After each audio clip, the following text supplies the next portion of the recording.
The Discourses of Christ of the Last Days.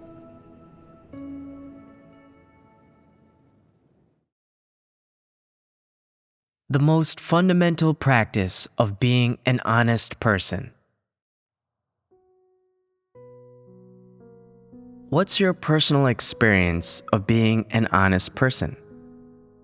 Being an honest person feels really difficult. Why does it feel difficult? I really want to be an honest person. But when I examine myself each day, I find that I'm disingenuous and that there are lots of adulterations in my speech. Sometimes I insert feelings into my words, or I have certain motives when I speak. Sometimes I play little games, or I beat around the bush, or I say things that go against reality, deceptive things, things that are only half true, and other kinds of falsehood, all in order to achieve a goal. All of these behaviors arise from people's corrupt dispositions. They belong to the part of people that is crooked and deceitful. Why do people play at being deceitful? It's to accomplish their own objectives, to achieve their own goals, and so they use underhanded means. In doing this, they are not open and above board, and they are not honest people. It's at these times that people reveal their insidiousness and cunning, or their maliciousness and despicableness. This is where the difficulty lies in being honest. With these corrupt dispositions in one's heart, it will indeed seem especially difficult to be an honest person. But if you are someone who loves the truth, and who is able to accept the truth, then being an honest person will not be too hard. You will feel that it is much easier. Those with personal experience know very well that the greatest barriers to being an honest person are people's insidiousness, their deceitfulness, their maliciousness, and their despicable intents. As long as these corrupt dispositions remain, being an honest person will be too difficult. All of you are training to be honest people, so you have some experience in this. What have your experiences been like? Every day, I write down all the garbage I've said and the lies that I've told. Then, I examine and dissect myself. I've found that there's some sort of intent behind most of these lies and that I've told them for the sake of vanity and saving face. Even though I'm aware that what I say doesn't comport with the truth, I still can't help but lie and pretend. This is what's so hard about being an honest person. Whether or not you're aware of it is not important. The key thing is that you stubbornly continue to lie, knowing what you do is wrong, in order to achieve your aims, to maintain your own image and face, and any claim of ignorance is a lie. The key to being an honest person is to resolve your motives, your intents, and your corrupt dispositions. This is the only way to resolve the problem of telling lies at its source. To achieve one's personal goals, that is, to personally benefit, to take advantage of a situation, to make oneself look good, or to gain the approval of others. These are people's intents and aims when they tell lies. This sort of lying reveals a corrupt disposition, and this is the discernment you need with regard to telling lies. So, how should this corrupt disposition be resolved? That all hinges on whether or not you love the truth. If you can accept the truth and speak without advocating for yourself, If you can stop considering your own interests and instead consider the church's work, the will of God, and the interests of God's chosen people, then you will stop telling lies.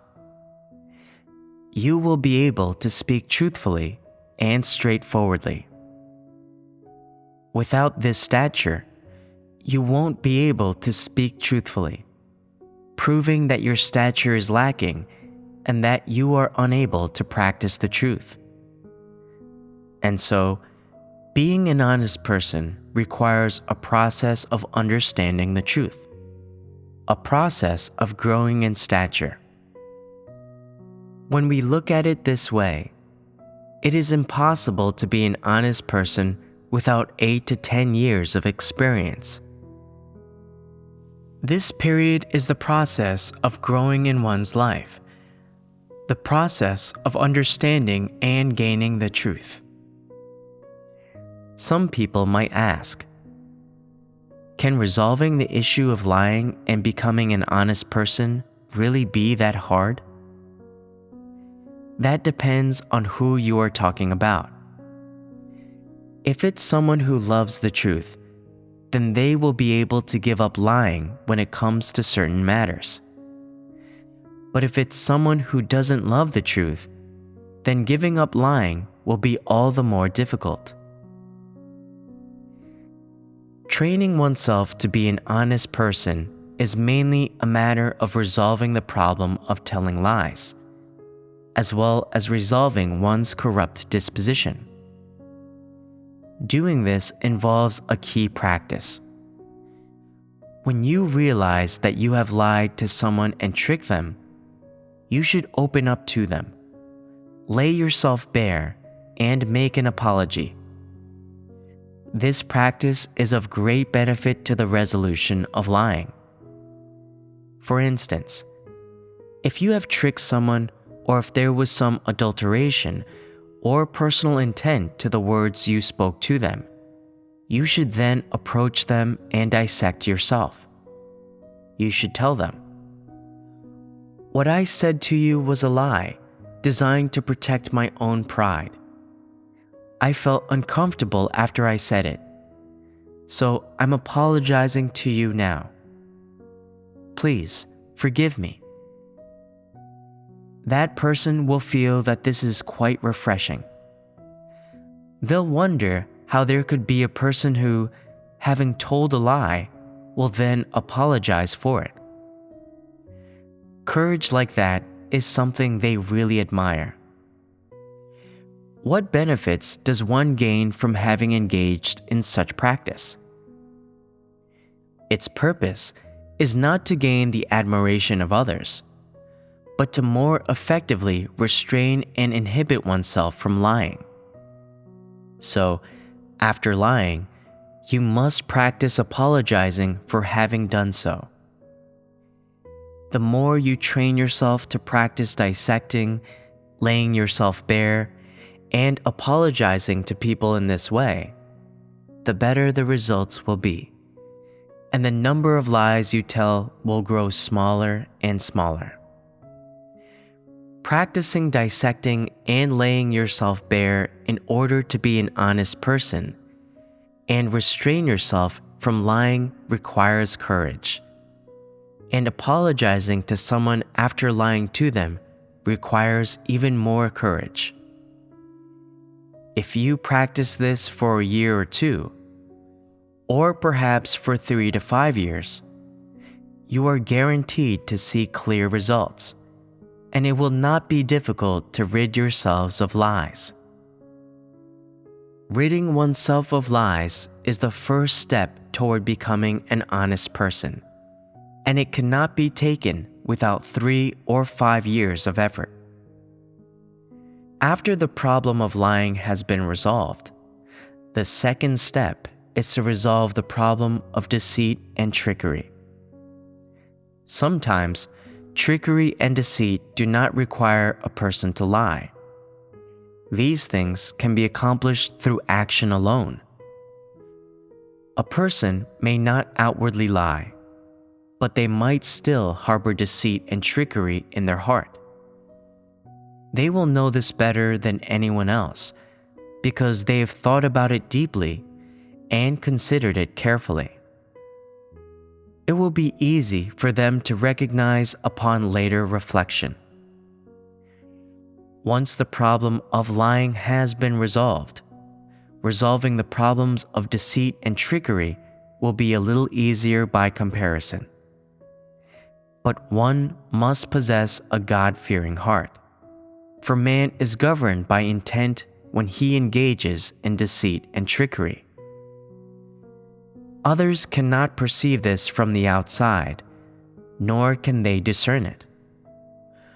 Only God can scrutinize this, and only He knows about it.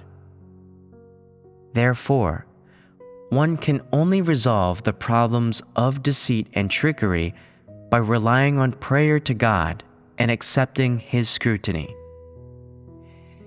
If one does not love the truth or fear God in their heart, their deceit and trickery cannot be resolved. You may pray before God and admit your mistakes. You may confess and repent, or you may dissect your corrupt disposition, stating truthfully what you were thinking at the time, what you said, what your intent was, and how you engaged in deceit.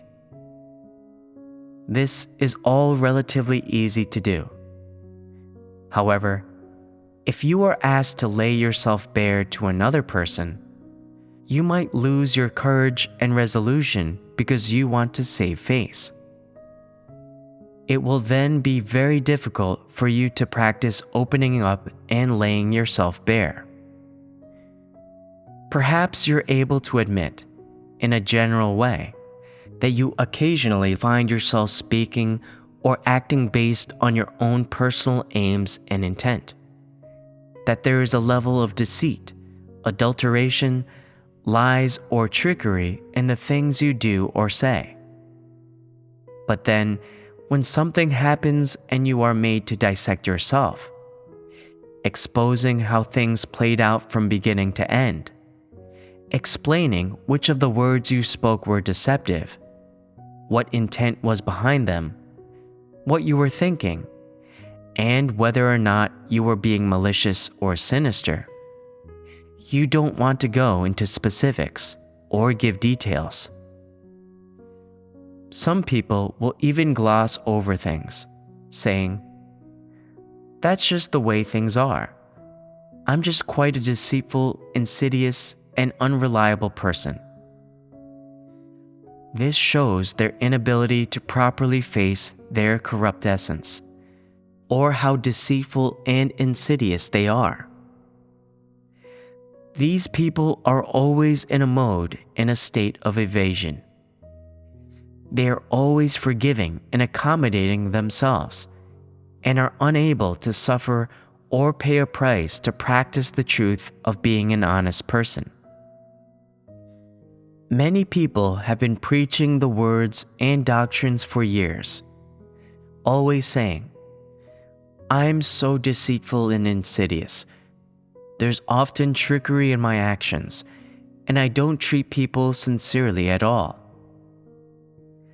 But after shouting that for so many years, they remain just as deceitful as they were before, because one never hears genuine dissection or remorse from them when they reveal this deceitful state. They never lay themselves bare to others or apologize after lying or tricking people. Much less do they fellowship about their experiential testimony of self-dissection and self-knowledge in gatherings. Nor do they ever say how they came to know themselves or how they repented with regard to such matters. They do none of these things, which proves that they do not know themselves and have not truly repented. When they say they are deceitful and want to be an honest person, they simply shout slogans and preach doctrine, nothing more. It may be that they do these things because they are trying to swim with the tide and follow the herd. Or it may be that the environment of church life compels them to go through the motions and put up a front. Either way, such shouters of slogans and preachers of doctrine will never truly repent, and they will definitely not be able to attain God's salvation. Every truth that God requires people to practice requires them to pay a price, to practically practice and experience them in their real lives. God does not ask people to pay lip service by merely reciting words and doctrines, talking of self-knowledge, acknowledging that they are deceitful, that they are liars, that they are crooked, deceitful, and tricky, or to say these things out loud a few times and then be done with it. If someone admits to all this, but then doesn't change in the slightest after the fact, if they continue lying, cheating, and being deceitful, if they employ the same satanic tricks, the same satanic methods when they encounter something, if their means and methods never change, then is this person capable of entering into the truth reality? Will they ever be able to change their disposition? No, never. You must be able to reflect and know yourself.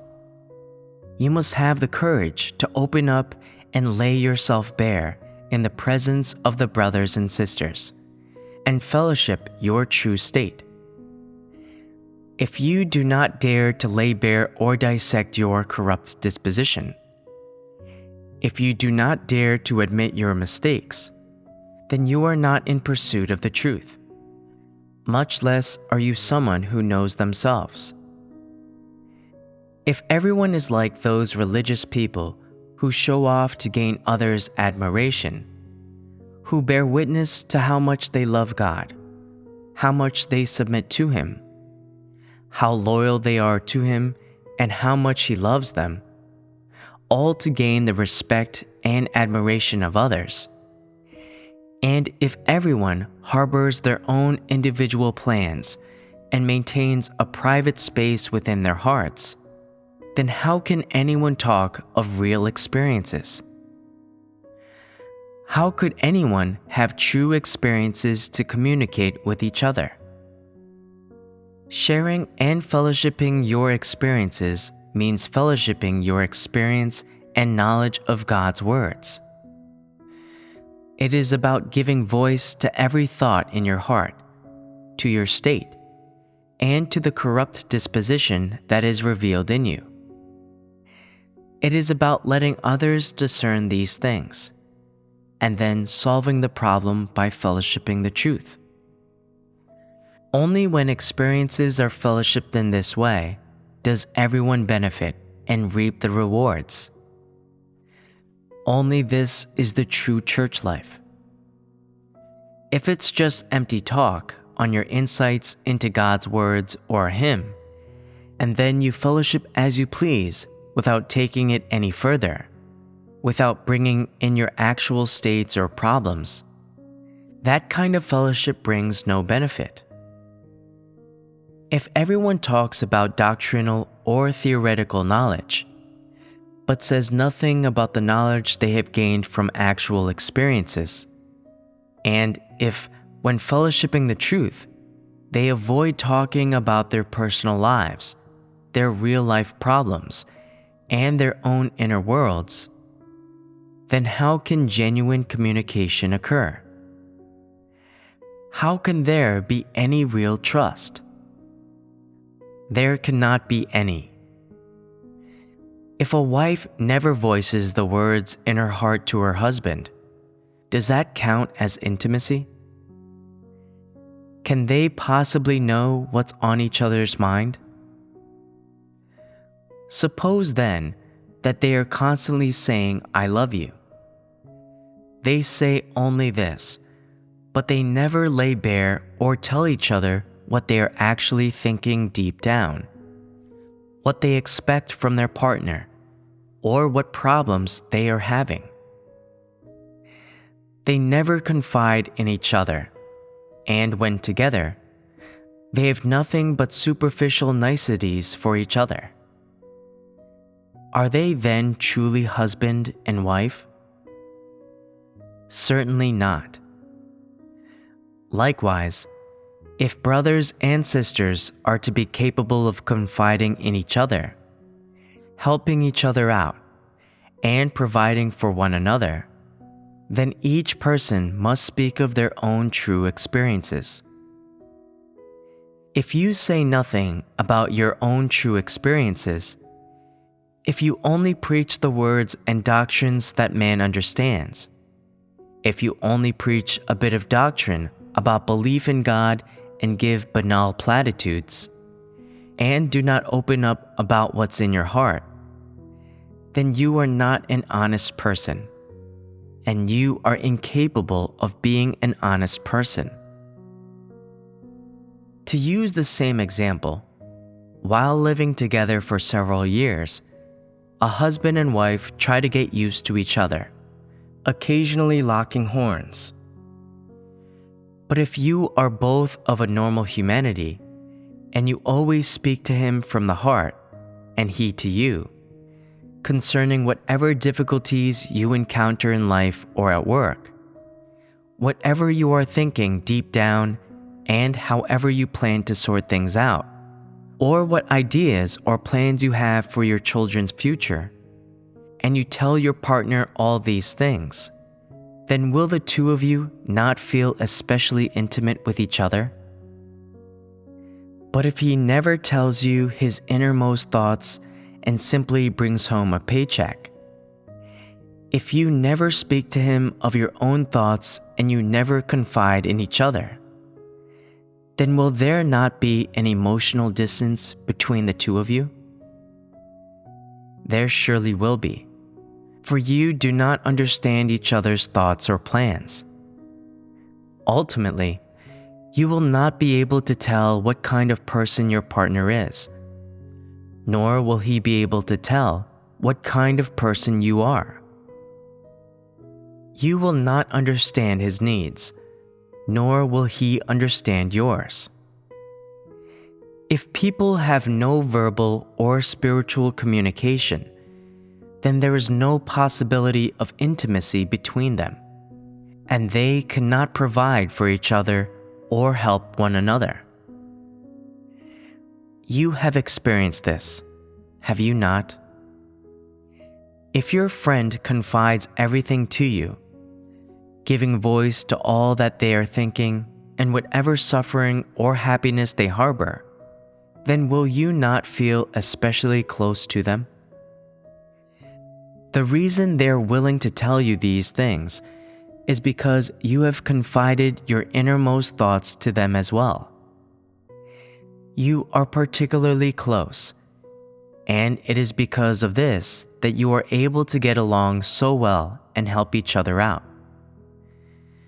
Without this kind of communication and exchange between the brothers and sisters in the church, they would be unable to get along harmoniously and would find it impossible to work well together while performing their duties.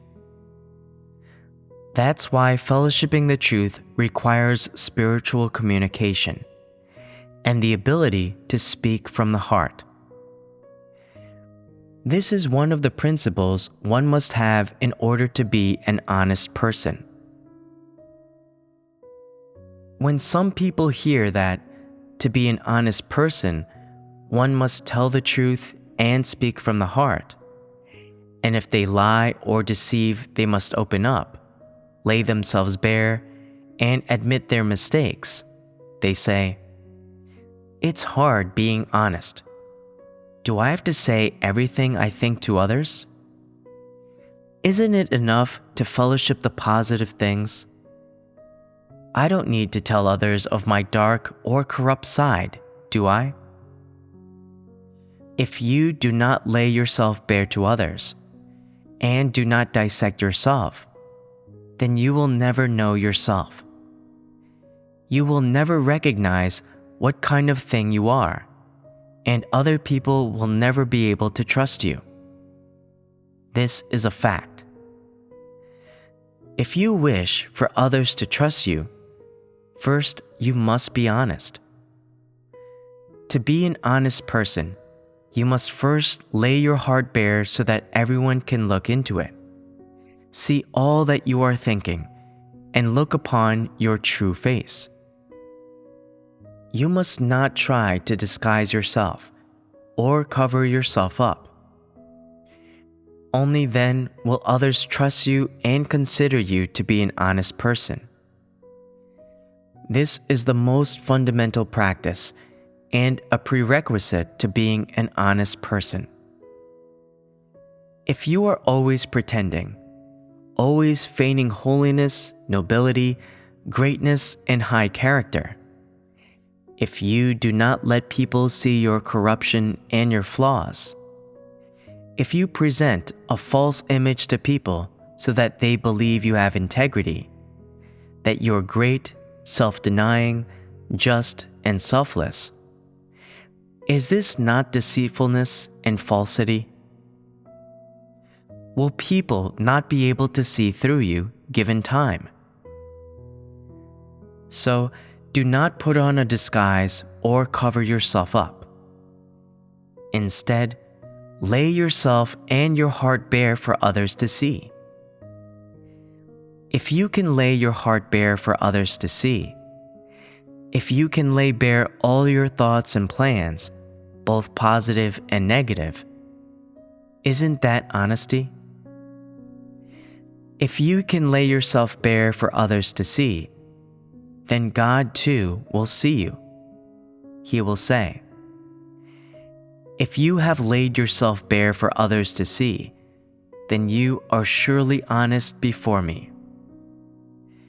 But if you only lay yourself bare to God when out of view of other people, and always pretend to be great and noble or selfless when in their company, then what will God think of you? What will He say? He will say, "You are a thoroughly deceitful person. You are thoroughly hypocritical and vile, and you are not an honest person." God will thus condemn you. If you wish to be an honest person, then regardless of whether you are before God or other people, you should be able to provide a pure and open account of your inner state and the words in your heart. Is this easy to achieve? It requires a period of training, as well as frequent prayer and reliance on God. You must train yourself to speak the words in your heart simply and openly on all matters.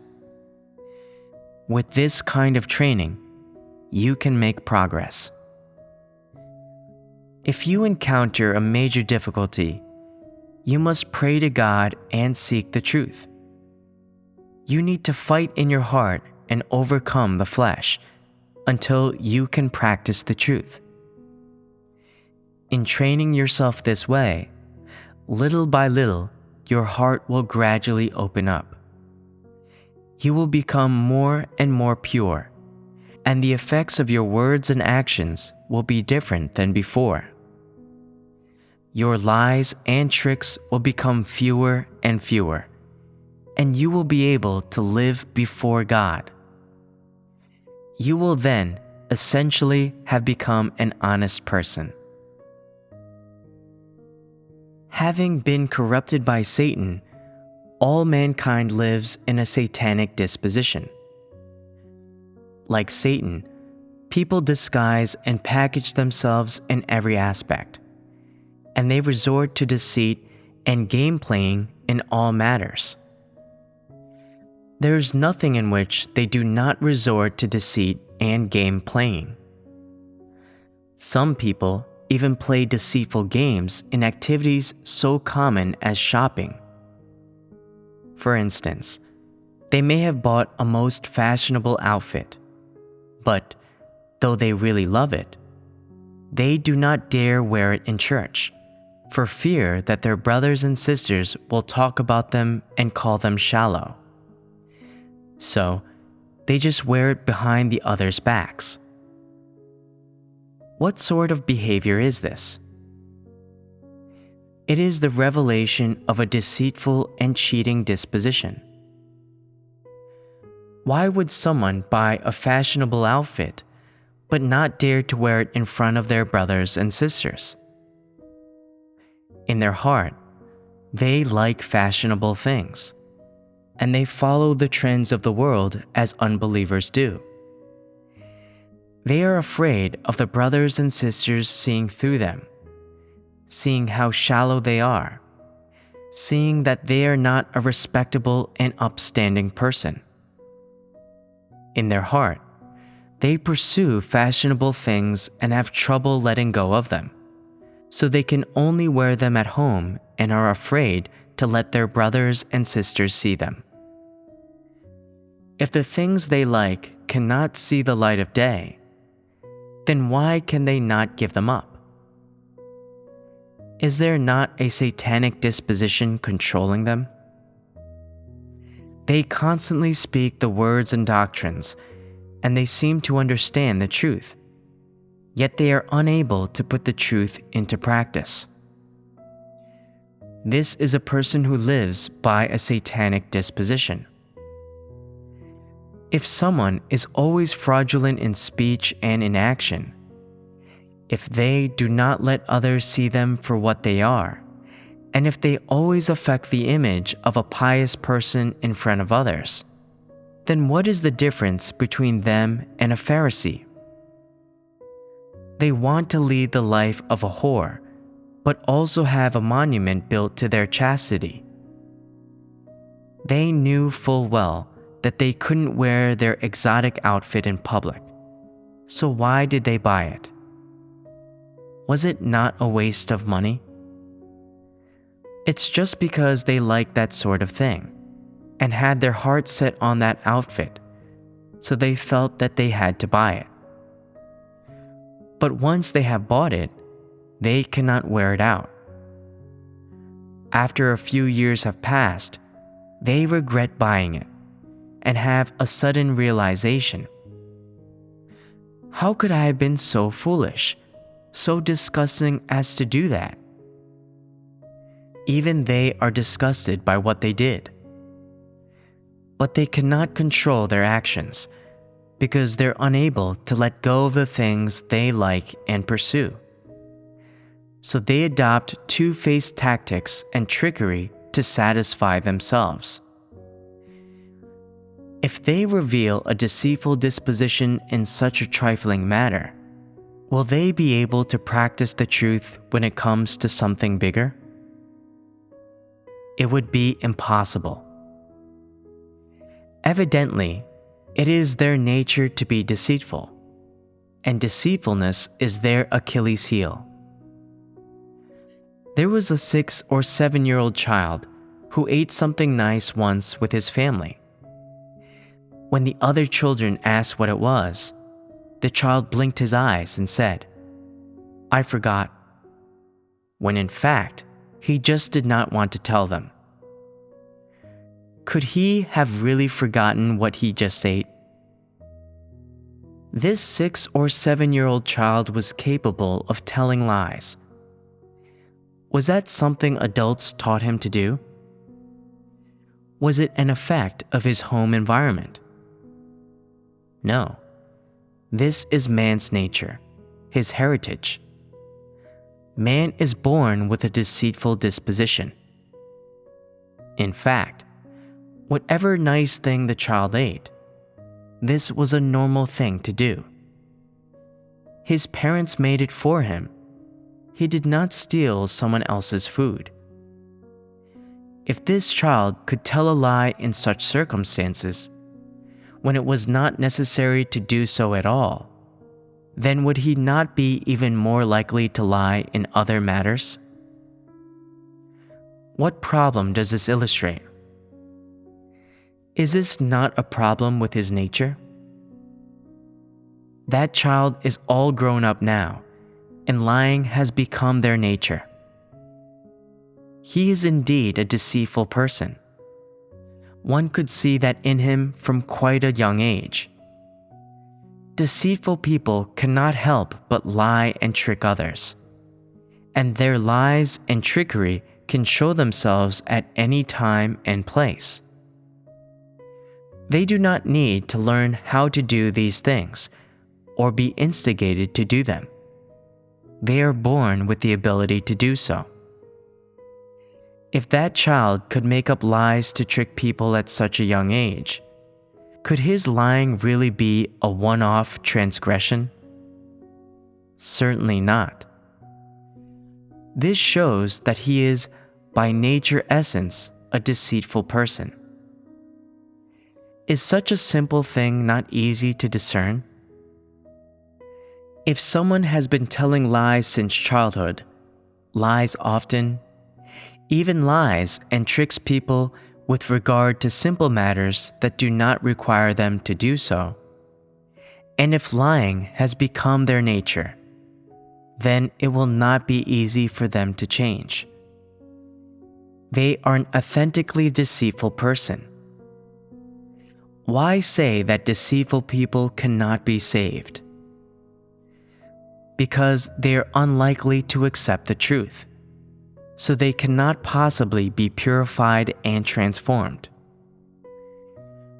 Those who can receive God's salvation are different. They are relatively guileless from the get-go, and if they tell a little lie, they'll likely blush and feel unsettled. It's easier for someone like that to become an honest person. If you ask them to lie or cheat, they would find it difficult. When they do lie, they can't get all the words out, and everyone can tell right away.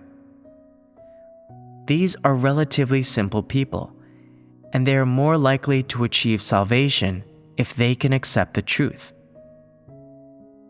This kind of person only lies under special circumstances, when their back is up against a wall. In general, they are always able to tell the truth. As long as they pursue the truth, they'll be able to cast off this aspect of corruption with a few years of efforts, and then it won't be hard for them to become an honest person. What is God's standard for the honest people that He requires? How are God's requirements given in 3 admonitions, this chapter of God's words? Honesty means giving your heart to God, being genuine with God in all things, being open with Him in all things, never hiding the facts, not trying to deceive those above and below you, and not doing things only to curry favor with God. In short, to be honest is to be pure in your actions and words, and to deceive neither God nor man. If your words are riddled with excuses and valueless justifications, then I say that you are someone who is loath to put the truth into practice. If you have many confidences that you are reluctant to share, if you are highly averse to laying bare your secrets, your difficulties, before others to seek the way of the light, then I say that you are someone who will not attain salvation easily, and who will not easily emerge from the darkness. There is one particularly important sentence in here. Do you see what it is? God says, if you have many confidences that you are reluctant to share, if you are highly averse to laying bare your secrets, your difficulties, before others to seek the way of the light, then I say that you are someone who will not attain salvation easily, and who will not easily emerge from the darkness. Right. That's it. God says, if you have many confidences that you are reluctant to share. People have done many things that they don't dare speak of, and have too many dark sides.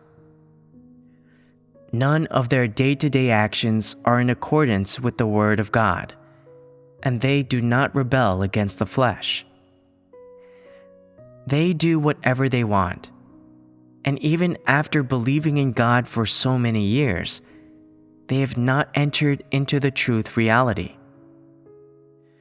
If you are highly averse to laying bare your secrets, your difficulties, before others to seek the way of the light, then I say that you are someone who will not attain salvation easily, and who will not easily emerge from the darkness. Here, God has pointed humans toward a path of practice. If you do not practice in this way, and merely shout slogans and doctrines, then you are someone who will not receive salvation easily. This is indeed linked to salvation. Being saved is very important to each and every person. Has God mentioned not attaining salvation easily anywhere else? Elsewhere, he seldom refers to how difficult it is to be saved, but he does speak of it when talking about being honest. If you are not an honest person, then you are someone who is very difficult to save. Not attaining salvation easily means that if you do not accept the truth, it will be difficult for you to be saved. You will be incapable of taking the right track to salvation, and so it will be impossible for you to be saved. God uses this phrasing in order to give people some leeway, which is to say, you are not easy to save, but if you put God's words into practice, then you have a hope of attaining salvation. That's its obverse meaning. If you do not practice according to God's words, and never dissect your secrets and your challenges, and never open yourself in fellowship to others, neither fellowshipping nor dissecting nor bringing to light your corruption and fatal flaws with them, then you cannot be saved. And why is that? If you do not lay yourself bare or dissect yourself in this way, you will not hate your own corrupt disposition, and so your corrupt disposition will never change. And if you are unable to change, how can you even think about being saved? God's words clearly show this, and these words demonstrate God's will. Why does God always stress that people should be honest? Because being honest is very important. It has a direct bearing on whether or not a person can submit to God, and whether or not they can attain salvation. Some people say, "I'm arrogant and self-righteous, and I often get angry and reveal corruption." Others say, "I'm very shallow and vain, and I love it when people flatter me."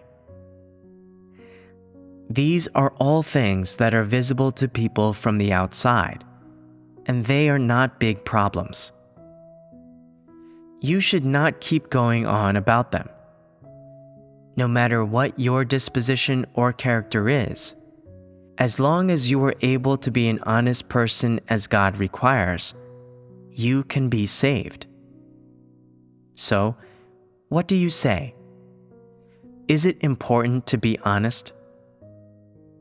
This is the most important thing, which is why God talks about being honest in the chapter of His words, 3 admonitions. In other chapters, He mentions frequently that believers should have a normal spiritual life and a proper church life, and He describes how they should live out a normal humanity. His words on these matters are general. They are not discussed too specifically or in too much detail. However, when God speaks about being honest, He points out the path for people to follow. He tells people how to practice, and he speaks with ample detail and clarity. God says, "If you have many confidences that you are reluctant to share, if you are highly averse to laying bare your secrets, your difficulties, before others to seek the way of the light, then I say that you are someone who will not attain salvation easily." Being honest relates to attaining salvation. So, what do you say? Why does God demand that people be honest? This touches on the truth of human comportment.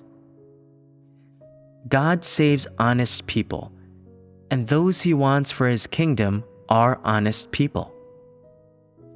If you are capable of lies and trickery, you are a deceitful, crooked, and insidious person. You are not an honest person. If you are not an honest person, then there is no chance that God will save you, nor can you possibly be saved. You say that you are very pious now, that you are not arrogant or self-righteous, that you are able to pay a price when performing your duty, or that you can spread the gospel and convert many people. But you are not honest. You are still deceitful, and you have not changed at all. So can you be saved? Absolutely not. And so these words of God remind everyone that, to be saved, they must first be honest in accordance with the words and requirements of God. They must open themselves up, lay bare their corrupt dispositions, their intents and secrets, and seek the way of the light. What does it mean to seek the way of the light? It means seeking the truth in order to resolve your corrupt disposition. When you lay bare your corruption, the goals and intents that lie behind your actions, you also dissect yourself, after which you seek. Why did I do that thing? Is there a basis for God's words in this? Is this in line with the truth? By doing this, am I knowingly doing something wrong? Am I deceiving God? If I am deceiving God, then I shouldn't do this. I should look at what God requires and at what God says, and find out what the truth principles are. This is what it means to seek the truth. This is what it means to walk in the light. When people are able to practice this regularly, they are able to truly change, and thus they are able to attain salvation.